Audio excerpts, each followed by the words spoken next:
Good morning and thanks for joining us. I'm Morgan Chesky. And I'm Stephen Romo. Joe and Savannah are off this morning. We have a lot to get to right now on Morning News Now. Royal farewell. Queen Elizabeth's coffin making its final trip to London, where she'll lie in state after days of mourning in Scotland. The final preparations underway for the Queen's funeral this morning.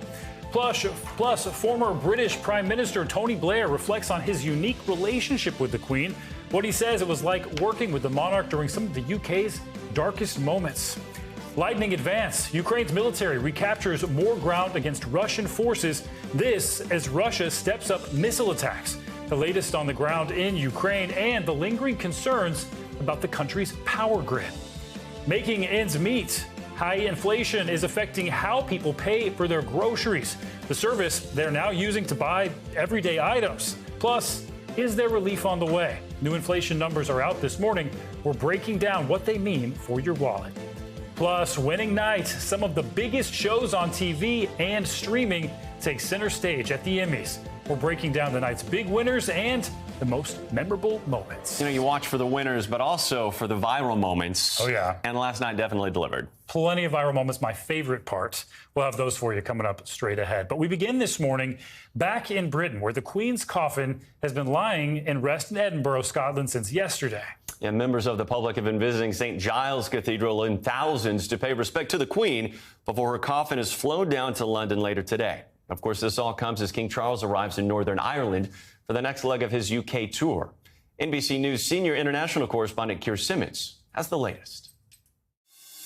Hey Morgan, hey Stephen, good morning to you. The front pages of the British newspapers today with what must be the most moving moment so far here. That picture of the King and his siblings standing guard around the Queen's casket. The Daily Mail has the same picture, but its words, well, they say, silent vigil for a Queen and a mother. Through the night, they waited in line, a stream of people stretching along the Royal Mile, slowly and in dignified silence, filing past their Queen of Scots. The Queen's coffin draped in Scotland's standard, the Scottish crown placed upon it. It's very calm, it's very moving. We know it's real, but when you see a coffin in there, it comes home. It's very real, very sad. Scenes that will be repeated for 4 days later this week when Queen Elizabeth is brought to London. This morning, King Charles, accompanied by Camilla, the Queen Consort, leaving Scotland on the way to Northern Ireland, where its political leaders, some long opposed to British rule, will pause to pay tribute to the late monarch and meet the new one. Earlier, back in Edinburgh, the King, side by side with his sister and brothers, walking slowly behind their mother's cortege. Crowds so quiet you could hear the hooves of horses on the cobbled streets of Scotland's capital. Queen Elizabeth loved this country, the silence speaking volumes about their respect for her. I can't find my words. I'm so sorry. The Queen helped plan every detail of the Scottish service and the many days of remembrance ahead. Not everything was scripted. One person protesting against Prince Andrew quickly removed from the crowd. But Scotland's chance to grieve mostly saw poignant moments like this. The Queen's children mounting a vigil, standing at the four corners of her casket, heads bowed. Her daughter, Princess Anne, making history as the first woman to take part in the sombre royal tradition, as the mourners kept coming, each taking a few moments to say goodbye to the Queen, before she leaves Scotland for the last time. And guys, later today around lunchtime Eastern time, the Queen's body will be taken to Edinburgh Airport. The flight from there to here is around an hour's long, and then she will then come here to Buckingham Palace, where she will be met by her family, including King Charles. But all the time, throughout that entire journey, she will be accompanied by her only daughter, Princess Anne. Guys, that is what the Queen wanted. Family always staying close. Keir Simmons, thanks so much.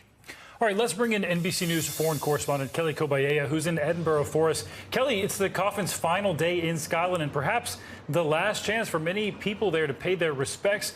What's the latest where you are? Are the lines still as long as we've been seeing them? Yeah, still long lines, but people now have been told they cannot any longer join that line. The wait is about a couple of hours, and officials here are trying to get everyone who has been standing and patiently waiting to get them through into St. Giles Cathedral by 3 o'clock. We know that the timing for moving the Queen's body into that hearse and then onto the airport was meant to be by 5 o'clock.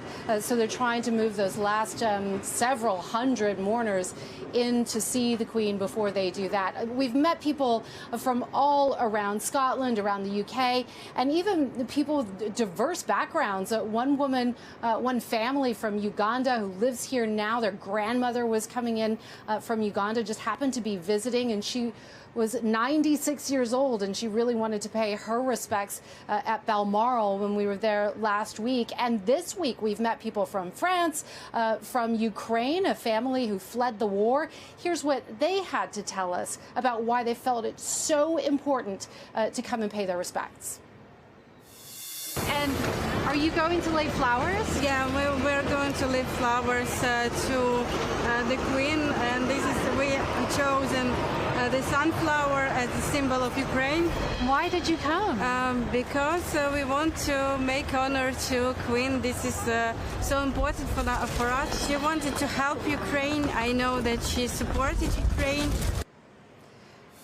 And of course, as Keir was reporting, just in a couple of hours from now, the Queen will be transported to the airport and will be flown alongside her daughter, Princess Anne, down to London. That roughly 1 hour flight straight to Buckingham Palace. And then, of course, that incredible procession planned for tomorrow in London, guys. A lot of people watching for that. And Kelly, there have been multiple arrests of anti-monarchy protesters, including yesterday in Edinburgh. We saw Prince Andrew was heckled during the procession. What are civil liberties groups saying about all that? Yeah, so several people now have been arrested for what police call was breaching the peace. That was the charge. In Oxford, actually, on Sunday, a man shouted, "Who elected him?" during the proclamation for King Charles, and he was arrested as well.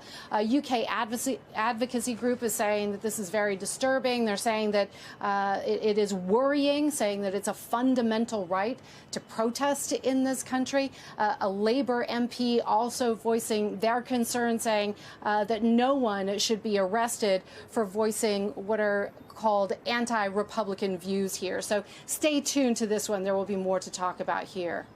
Yeah, more to come there. And Kelly, we're also watching King Charles visit to Northern Ireland, where he's shortly set to address the local parliament there. What can we expect from that trip? That's right. So King Charles is in Belfast. He has been at Hillsborough Castle, which is the monarch's official residence there. There is an absolute sea of flowers at Hillsborough Castle, and he's been out to view some of those tributes laid for his mother, the Queen. He will be meeting with Northern Ireland leaders today. He will be visiting the Northern Ireland Parliament, hear messages of condolence, just as he's done here in Scotland and down in England, and then he will address the Parliament. We are expecting all of that to wrap up by the early afternoon. There will also, guys, be a service of reflection at St. Anne's Cathedral, so very much following the pattern that he has laid in this country, down in England, and likely in Wales later this week, guys. Just remarkable to see all of those people pouring out to remember the Queen. Kelly Kobayea, thank you. And as leaders from around the world continue to pay their tributes to the Queen, Today's Show anchor Savannah Guthrie sat down with former British Prime Minister Tony Blair, who was just a few months into office when the royal family faced a crisis over the death of Princess Diana. Here's what he had to say about their relationship, starting with the final time they met. You just saw Her Majesty the Queen a few months ago at lunch. How did you find her? Well, the extraordinary thing, which is why I was surprised when she passed away. I mean, she was on great form. You know, she had a problem with her leg, so physically. She was obviously frail, and you know, she's 96. But in terms of how she was in amazing form. She was warm and humorous, and she kept a very, very keen and sharp eye on the country and how it was changing and what its people thought right up until the end. For 10 years, former Prime Minister Tony Blair had the rarest of access, one-on-one, weekly audiences with the Queen, meeting her alone hundreds of times. What did you learn about her from that very rare vantage point? People often ask me about the politics, you know, what were her politics? And I say to people, I really don't know. And then they will often take me aside privately afterwards and say, no, but really, what were her politics? Yeah. She was above it, above politics. When I was appointed Prime Minister, I remember she said to me, her first words to me, my first Prime Minister was Winston, and that was before you were born. So, you know, she had this extraordinary grip on history. Did that put you in your place as a young, brash Prime Minister? Because it was so strange for me, because as a little child, and I remember standing in the street and waving my little flag as she drove by. Yeah, so it was for someone of my generation, she was all we'd known, and we'd grown up with her, and therefore when you're suddenly her Prime Minister, yes, it's a pretty humbling moment. What, if anything, surprised you about her once you got to really know her? She was extraordinarily gracious in private and always, you know, exuded this sympathy, this understanding that, you know, whatever face you were putting on underneath, there was a lot of turmoil and anguish, as there are involved in these positions. The Queen herself faced such turmoil 25 years ago in the days after Princess Diana's death. Then a new Prime Minister, Blair, is said to have helped persuade the Queen to more fully embrace the public outpouring, events even dramatized in a Hollywood movie. So, what would you suggest, Prime Minister? Some kind of a statement? She was an exceptional and gifted human being. Was it difficult to be in that tricky position with the Queen when you had just come in? It was difficult, but here's the thing. I mean, for her, she was trying to balance what she had to do as a queen and what she had to do as a grandmother. And she was acutely aware that she had two young children who had lost their mother in terrible circumstances and who were grieving and who needed to be looked after. In the end, she understood, because always her duty came first, that she had to respond to this extraordinary outpouring of grief about Princess Diana, but grief, and unlike her own passing now, mixed with, maybe anger's too strong a word, but a sense that something had happened that shouldn't have happened, and that Diana had been taken from people who really did love her. She really didn't need me to tell her. She sensed it, and then she responded. And when she responded perfectly. She got the tone absolutely right. You spent many, many visits in her beloved Balmoral, and people say that is where she was closest to being the regular person she perhaps one day wished or thought she could be. It's the tradition that every year the Prime Minister goes and spends a weekend in September at Balmoral with the Queen and with the family. And my first September was then just shortly after Princess Diana died. And the tradition is when you go out into the grounds and you have a barbecue, that the royal family do everything, right? They lay the table, they serve the food, they do the washing up afterwards. I mean, I was, still obviously a very new Prime Minister, very nervous at being there. And it was a completely surreal event where, the Queen was serving me the food, and I wasn't allowed to even go and get the plate. I remember going back and sitting in the room in Balmoral afterwards. That was, I can't believe what just happened. It must have been surreal. That was when I realized it was an extraordinary thing to be a Prime Minister. You were there Saturday in the front row among 6 other former Prime Ministers. What was it like to see King Charles III formally ascend to the throne? All of us have grown up only knowing the Queen. So a change of monarch is a huge thing for the country. It sort of gives you a sense of our, for us at least, our history, the long nature of our country's identity and traditions. Let's talk about King Charles. What kind of monarch do you think he will be? I think he'll be a a great monarch. I think that he's a very caring person. He was way ahead of his time. He was talking about climate change when most people didn't even know what the word meant. So I think he's got all of that experience, and yeah, he's watched his mother, and he knows now he's in a different position. In our country, we have a phrase that presidents say: the State of the Union is strong. The state of the monarchy under King Charles, what would you say?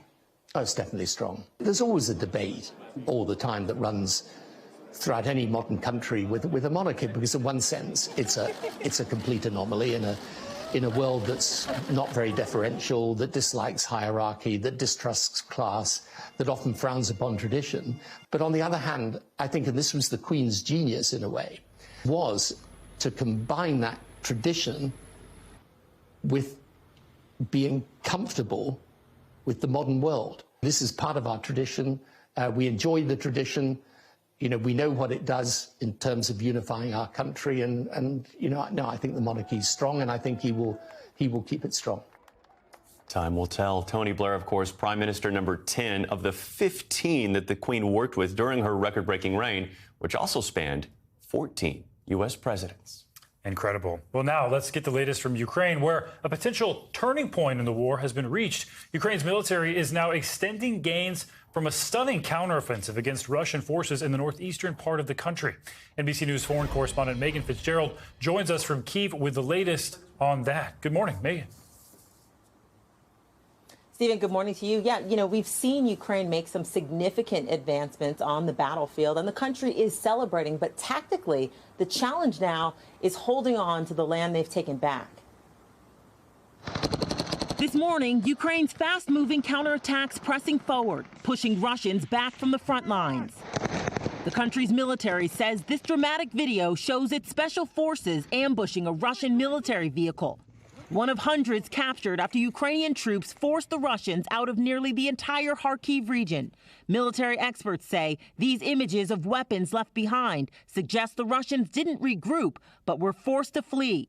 Ukraine's President Zelensky says more than 2,300 square miles have been recaptured in less than 2 weeks, bigger than the entire state of Delaware. Ukraine's troops and civilians emotional. But for Ukrainian soldiers, the work of securing and protecting liberated towns has just begun, like these troops clearing mines. And if they start pushing themselves too thin, then that's a recipe for the Russians to surround them and really take back a large part of the land in which they've retaken from the Russians. It's a back-and-forth war that may be far from over. Recent Russian attacks on Ukraine's power station in Kharkiv hitting civilian infrastructure, plunging millions into the dark. The police chief says Russia conducted a rocket strike against the peaceful city. But military strategists warn Ukraine hasn't seen the full extent of what Russia and Putin are capable of. When they start getting pressed like this, we can't forget about chemical weapons coming into play. We can't forget about tactical nukes coming into play. And in a move that could make Europe's largest nuclear plant safer, the International Atomic Energy Agency inspectors say that both Ukraine and Russia both agree that a protective zone around the facility could be beneficial to protect it from future damage. Stephen? All right, Megan Fitzgerald, thanks for that report. Time now to get a check on our morning news now weather. Yeah, Michelle Grossman joins us now. Good morning, Michelle. Great to see you. Good morning. Great to see you both. And we are soggy this morning. I'm sure you encountered that rain as you walked in. Found out firsthand. Yeah, exactly. All of us do, right? We are looking at really heavy rain in portions in the Northeast. That is moving out, but it's moving out slowly. And then we're going to see some sunshine in the mid-Atlantic, the Northeast. But before that, we saw some flooding rains today, especially in Long Island, Connecticut. A really slow commute. Those windshield wipers going fast this morning. Now, as we go throughout the afternoon, the cold fronts that's bringing the rain this morning is going to get hung up in New England. That's going to bring the chance for severe weather. Also, the tail end of this cold front is going to get hung up in Florida. That's going to bring the chance, especially this afternoon and evening, of some really gusty thunderstorms. In the middle of the country, we're heating up central and southern plains back into the 90s, and we're looking at flood watches throughout the Southwest. We were wet yesterday. We're looking at Utah, Nevada, Arizona, New Mexico looking at really heavy rain. So this is a setup for today. We have an area of low pressure right above the Great Lakes. We have that trailing cold front that's moving through some really humid air, and that's prompting the chance for some gusty thunderstorms. We're seeing that this morning, but then also seeing strong to severe weather later on this afternoon. afternoon, especially in portions of New England. Winds could gust to 60 miles per hour. That could certainly cause some damage. Also, the chance of an isolated brief tornado, so brief spin up, but the threat is still there. And we're looking at the chance of some hail as well. The likeliest spot in eastern New York into portions of Vermont, also New Hampshire, also the western portions of Massachusetts. So Rutland, Albany, you are under the gun for some really severe strong storms later on this afternoon. Radar showing us where that heavy rain is falling right now. First, we have an area of low pressure that's bringing some rain to portions of the Great Lakes, and also some really heavy rain. That's where you see the brighter colors, especially orange, especially red throughout Connecticut, the eastern part of Long Island. We're seeing some really heavy rain now. That's also moving through portions of New Hampshire, Vermont, into the upstate parts of New York. And we're going to be watching that as we go throughout the day. So certainly within some of these thunderstorms, we could see a quick 2-3 inches. Those are the rainfall rates. But as we're heading towards this afternoon, generally 1-3 inches of rain. We also have a flood threat in the southwest, 6 million people impacted. Where you see the green here, that is a flood watch. That is through tomorrow morning. So it's not just today, but it's also tomorrow. That includes parts of Nevada, Arizona, Utah, also New Mexico. And we're looking at some heavy rain potentially, some really gusty thunderstorms, rounds of showers and storms later on this afternoon. The higher elevations, we could certainly see some flash flooding as well. Locally, 2 to 3 inches of rain. Where you see the yellows, the reds, the oranges, that is the likeliest spot for the higher amounts of rain. All right, temperatures. We're still a little cool in the Northeast, the Great Lakes, the Mid-Atlantic, especially today with those clouds, jury conditions in place before we bring the sunshine back in spots later on this afternoon. But warming it up throughout the northern plains, temperatures into the 80s. Dodge City in the Central Plains, 95, 87 in Kansas City, and 86 degrees in Omaha. Now to the federal trial against R. Kelly in Chicago, where closing arguments are set to continue today. Yeah, the judge paused closing arguments for the day yesterday after a juror, a woman, reported having a panic attack. The judge excused her and replaced her with a male juror. NBC News correspondent Maggie Vespa joins us now from Chicago with the latest on this trial. Maggie, good morning to you. Could this jury shakeup potentially affect deliberations in any way? So, Morgan, Stephen, good morning. The short answer to that question is no. I mean, frankly, criminal cases, you guys know this, they have alternate jurors kind of built in, people who, in addition to the regular 12, sit and listen to the entire case, all of the evidence, just like any other juror would.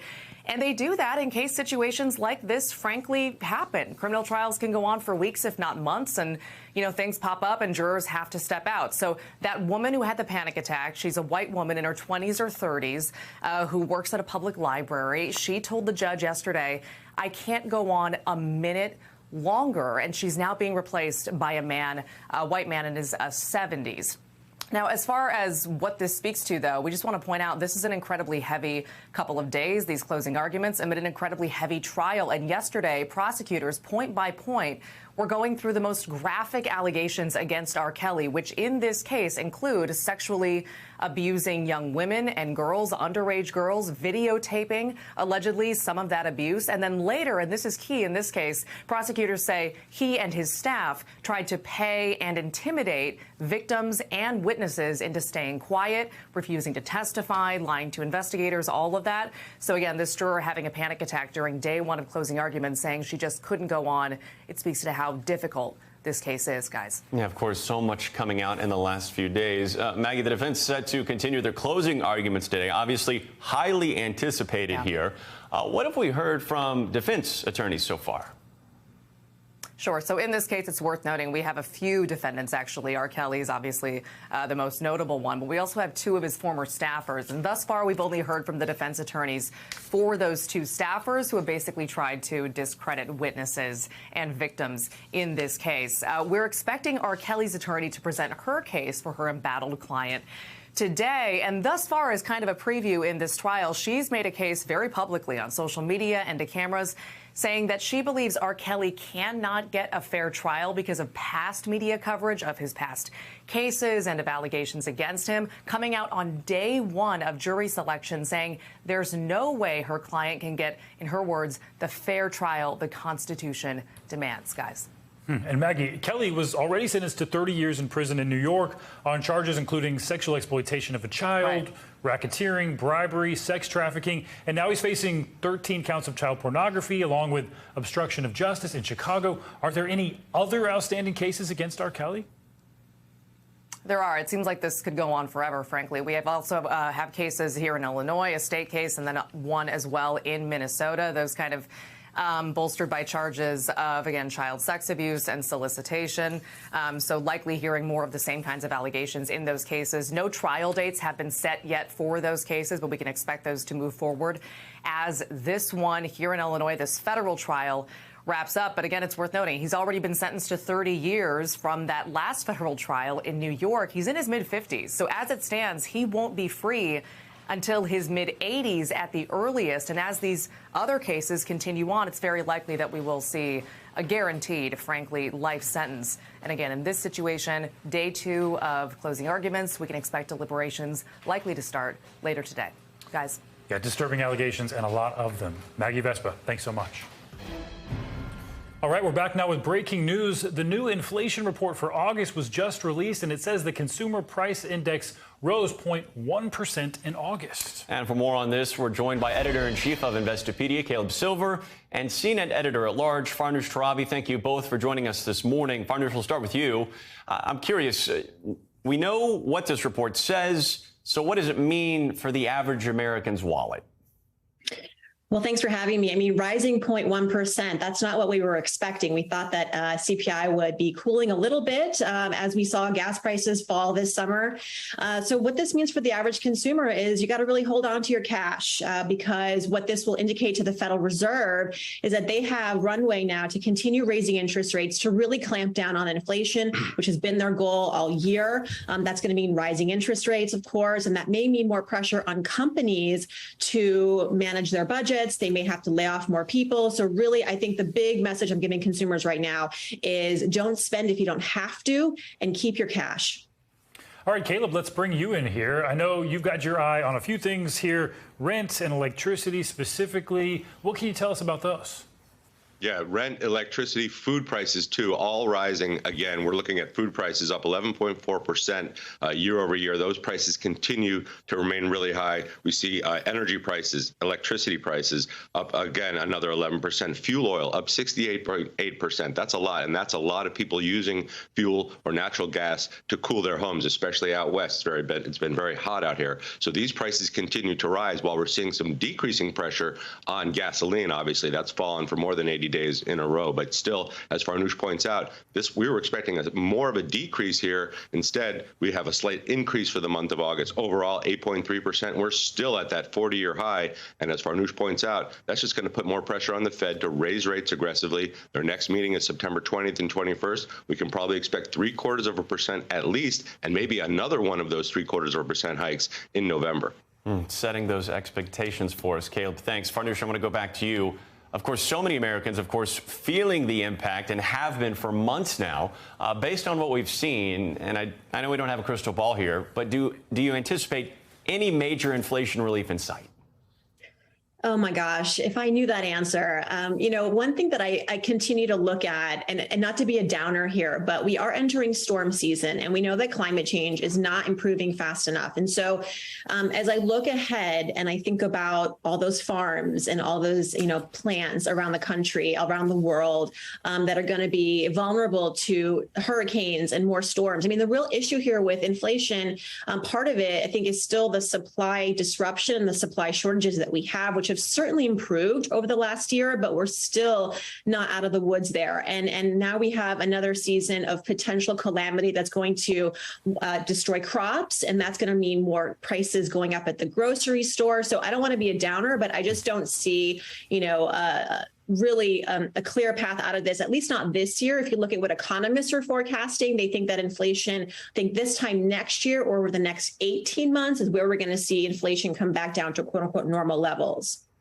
And Caleb, talking about interest rate hikes here, this report comes just 1 week before the Federal Reserve's decision on that potential rate hike. Do you think this report will influence that decision? And if so, how exactly will that happen?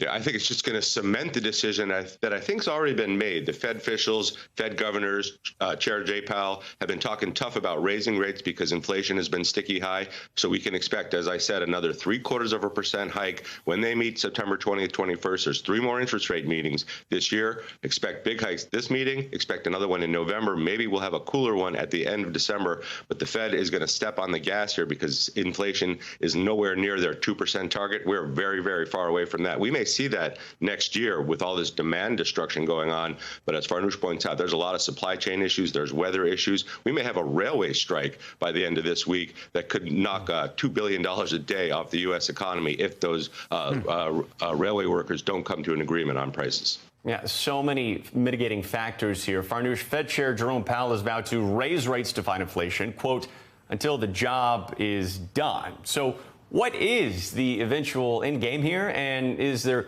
anything else the Fed can do to help return prices to something that we would feel would be slightly more normal? Well, I think the end game is that soft landing expression that we've been throwing around a lot this year. And that basically means that the Fed wants to clamp down on inflation, raise interest rates enough where things can go, quote unquote, back to normal. They're not going to destroy the job market. They're not going to, throw us into a harsh recession. Personally, I don't think a recession is avoidable at this point. It really just depends on how severe it's going to be. Recessions come in all shapes and sizes. And so I think the goal is to, continue, as Caleb mentioned, to raise interest rates, because that is really their primary tool. The Fed really doesn't have a whole lot in its arsenal. There is, of course, fiscal policy, which falls under the president's domain. And we have seen with the Inflation Reduction Act some hope that there will be specific moves to at least control inflation long term. It's not going to be immediate, but things like raising taxes on wealthy companies, helping to negotiate prescription drug costs for those on Medicare. Those obviously are going to be helpful for a lot of reasons, but one is, of course, that they're going to have maybe some way to control inflation long term. So there's monetary policy, which the Fed is working very hard at. And then there's fiscal policy, which, the verdict is still out whether the Inflation Reduction Act is actually going to reduce inflation, but there is effort there. A lot of questions for sure. What we do know, though, on this, Dow futures have dropped 300 points. And Caleb, talk to us about the long-term impact of continually raising these rates and what that could mean for the average American. Yeah, make that 500 points, and they continue to drop precipitously. I'm just watching the markets right now because I think a lot of investors thought inflation was slightly tamer last month, given the big drop in gasoline prices. Not at all. Now I think investors are swallowing the hard pill that we're going to get very aggressive rate hikes going forward for the next couple of months. That's not what we were expecting, at least last week. As of the last 5 or 6 days, the Fed has been talking very tough. So Dow futures are dropping. The stock market has been in sort of a spinning cycle here as investors try to weigh out what was going to happen in the future. Now I think we know more aggressive rate hikes means more pressure on companies because borrowing costs go up, and that's why you're seeing a big sell-off today. A spinning cycle that we are all caught right in the middle of. Caleb Silver and Farnoosh Torabi, thank you both so much. All right, well, many Americans are struggling to stay afloat financially as they face higher prices and that ongoing inflation. Financial experts say they're seeing a trend. More people are turning to buy now, pay later programs just to help put food on the table for their families. NBC News correspondent Shaq Brewster joins us now from Chicago. And Shaq, how are these buy now, pay later plans different from just regular credit cards? Good morning, Stephen. Well, these buy now, pay later programs, they essentially let people make a purchase over the course of about 4 installments. That's usually the average that you see with these programs. There's several of these programs out there, and what you see and how they advertise themselves is there's no interest rate. There's no late fee, and there's that lower barrier of entry. So if you have a lower credit score, for example, you have access to what are essentially these small loans. So you make that, instead of one payment, you're able to make them 4 payments over the course of about 8 weeks. All right, so Shaq, how has the demographic for the typical buy now, pay later shopper changed over the years? And why are we seeing so many more people start to use these apps for just things like groceries and other everyday necessities? Well, with that lower barrier of entry, you're seeing more everyday people go and use these programs. You know, this is something that experts and even some users I spoke to said that they would normally use for big purchases. You're trying to get that outfit that you don't have all the money for right now, or something that we saw really early on in the pandemic, the Peloton bikes. Now, with the inflationary pressures that we're seeing, we were just talking about the rise in food prices. We saw that rise in gas prices earlier in the spring. With those inflationary pressures, people are using them for more common everyday items like groceries. I want you to listen to my conversation with two mothers about how they've been interacting with these buy now, pay later programs. I started off using it to shop for like clothes and tennis shoes, things like that. And then as time progressed and money got tight, I started using it to buy necessities. The thing I started using Zip for was things that I couldn't typically buy myself. And then it led into groceries.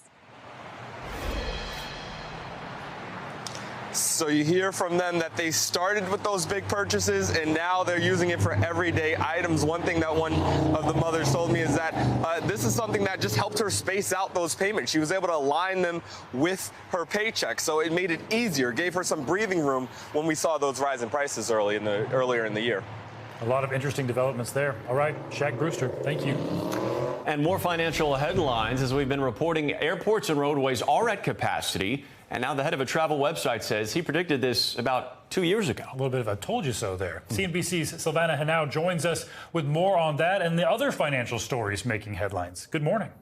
Hey guys, good morning. Yep. So the CEO of Expedia says business travel has returned just as he predicted it would during the pandemic in 2020.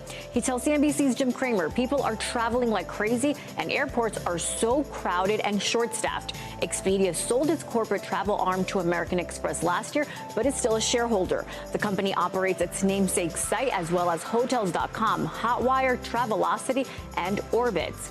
Amazon's workplace safety chief is leaving the company next month. That's according to an internal memo seen by CNBC. Heather McDougall joined Amazon back in 2019, and she previously ran a government agency tasked with reviewing disputes between employers and the Labor Department. Her departure comes as Amazon faces criticism for its safety record related to injury rates at its warehouses and complaints it didn't do enough to protect employees on the job during the pandemic. And Visa continues to see signs consumer spending is holding up, that despite pressure in the economy. Now, the company's chief financial officer telling an investor conference yesterday consumers are still opening their wallets, although they've shifted some behavior. He says instead of buying things, they're doing things. Travel is booming, and hotels, airlines, entertainment, and restaurants are doing well, guys. You know, the experience always outlasts the impulse buys, right? Absolutely. I'm all for the experience. Exactly. Yeah. The memories last a lifetime. There you go. A great way to look at it. All right, Silvana. Yep. President Biden calling on Americans to come together to tackle cancer as he announces new plans to expand his administration's Cancer Moonshot initiative. The president spoke yesterday on the anniversary of JFK's Moonshot speech, comparing his efforts to defeat cancer with those of the space race. The president said beating cancer is something we can do together. On the 60th anniversary of his clarion call, we face another inflection point. And together, we can choose to move forward with unity, hope, and optimism.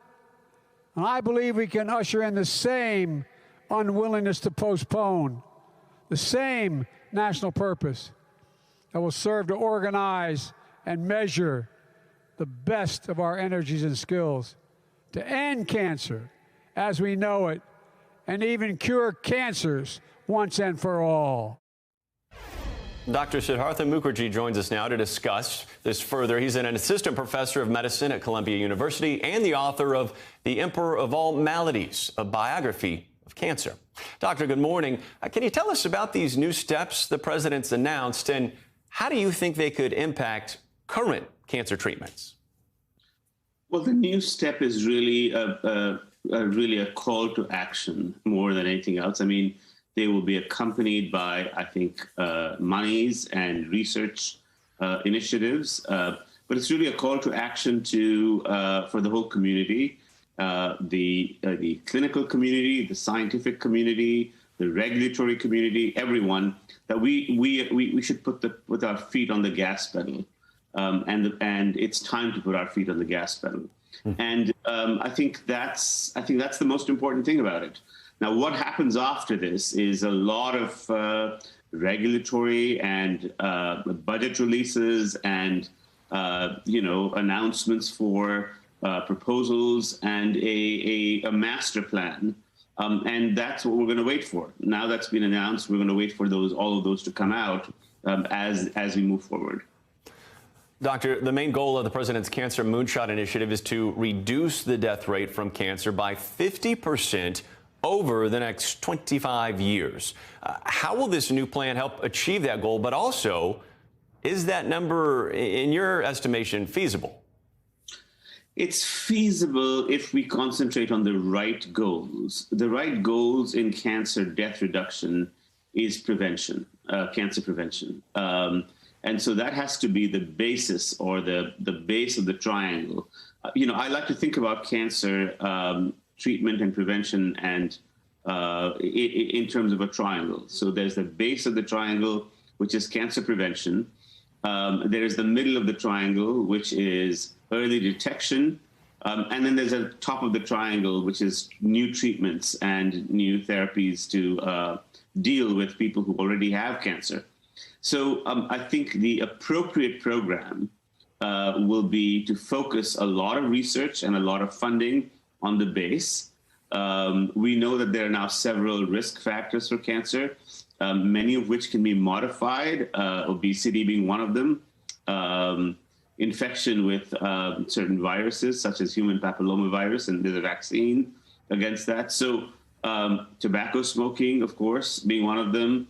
And so if we concentrate on the base, strengthen the middle, and then, of course, rely on treatments on top, I think that is achievable.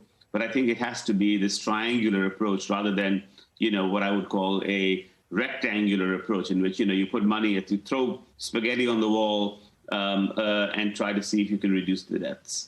You mentioned treatments being at the top of that triangle. I want to talk about what President Biden did. He signed that executive order aimed at boosting biotech and biomanufacturing. And so I'd imagine that, do you see this making a significant impact in the cancer fight, specifically at that top of that triangle you were discussing? I think growing domestic biomanufacturing capacity is very crucial. I think that we are discovering what we're finding anecdotally is that in the post-COVID era, the clinical trials network that we used to have, which was very powerful, and the manufacturing powers that we used to have, which were also very powerful, have collapsed or have had a lot of attrition. Lots of nurses have left. Some of them are on strike. Lots of hospital systems have lost their capacity to enroll patients in clinical trials. Now, if you don't have manufacturing and if you can't have the capacity to enroll in clinical trials, then of course, you're always going to be in trouble. So I think this is a great initiative. Make in America, make domestic products. Don't rely, on foreign supply chains. And the more you make here, and the more you can provide clinical trial support here, the more advances you'll make in cancer treatment. A critical first step. Dr. Siddhartha Mukherjee, thank you so much. Thank you. Well, President Biden and the First Lady will be among the many dignitaries who will be in London next week, along with many members of the public, to pay their respects to Queen Elizabeth. Today, anchor Chanel Jones spoke exclusively with the First Lady about her time with the Queen, as well as a back-to-school kickoff tour she had in Tennessee. Then you and the president had tea with her just last year. What will you remember about the Queen? Well, first I want to say that our hearts are with the Queen's family. What I loved about her was that she was really independent. We went up to her living room and they said to us, don't talk about family. So we went up, and so the first thing she starts with is family. So Prince Philip had just died recently, and I think, she knows Joe. I think she just wanted to talk about her husband. She poured tea, and Joe and I said, let us help you. No, you sit there and I'll get the tea. And then she had such curiosity. She wanted to know all about American politics, what was happening. So she put us at ease. Before traveling overseas to honor the life of Queen Elizabeth later this week, Dr. Jill Biden was in a place she knows well on Monday, the classroom. The First Lady, a teacher herself, visiting an elementary school in Knoxville, Tennessee. Well, I just want to say thank you to the three of you for becoming teachers. Dr. Biden showing support for her fellow teachers with Education Secretary Miguel Cardona. 1, 2, and 3. While also working to welcome those who aspire to be educators. You're one of so many teachers returning to the classroom. Meanwhile, there are schools all across the country facing these shortages. It's such a challenge. What concerns you the most when we talk about staffing for schools? This has been happening for a couple years now. We've seen it coming. The teacher workforce was skewed a little bit older, for several years now. But what we need to do is encourage younger people to come into the profession, and also teachers of color. Parents and politicians are now weighing in on what books should be in our school libraries and what their kids are being taught. Where is the line, in your opinion, with how much of a say parents should have when it comes to what their kids are learning in school? Well, I think with the pandemic, parents saw how hard teachers work and how difficult this job really is.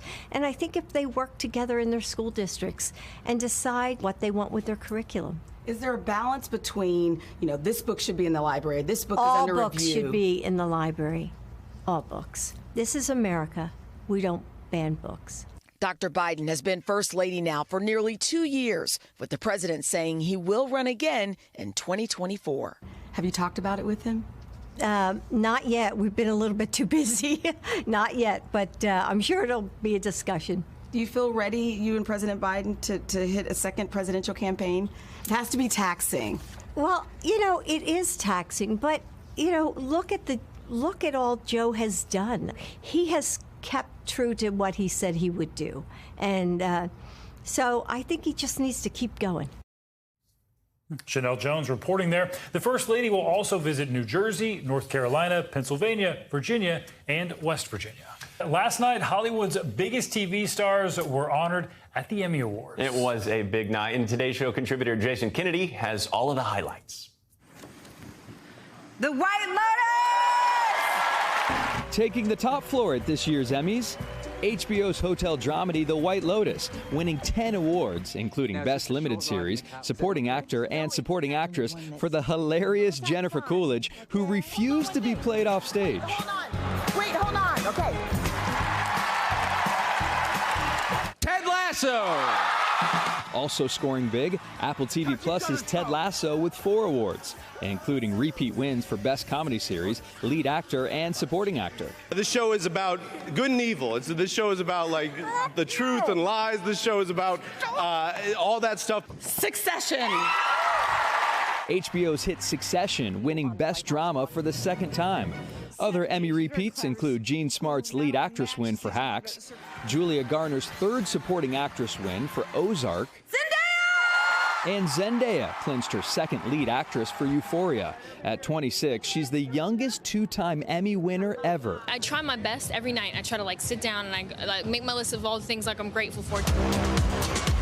SNL veteran Kenan Thompson hosted the fun-filled show, which returned to a pre-pandemic format, with nominees closely seated at tables. TV is all we have, from Netflix and chill to Paramount Plus and eating dinner alone. There were also plenty of firsts. Lee Jung-jae won Lead Actor for Squid Game, the first actor in a non-English series to take the prize. And an emotional Lizzo scored Best Competition Program for her show Watch Out for the Big Girls. When I was a little girl, all I wanted to see was me in the media. Someone fat like me, black like me, beautiful like me. Cheryl Lee Ralph. But perhaps the most moving moment came from Cheryl Lee Ralph. And I know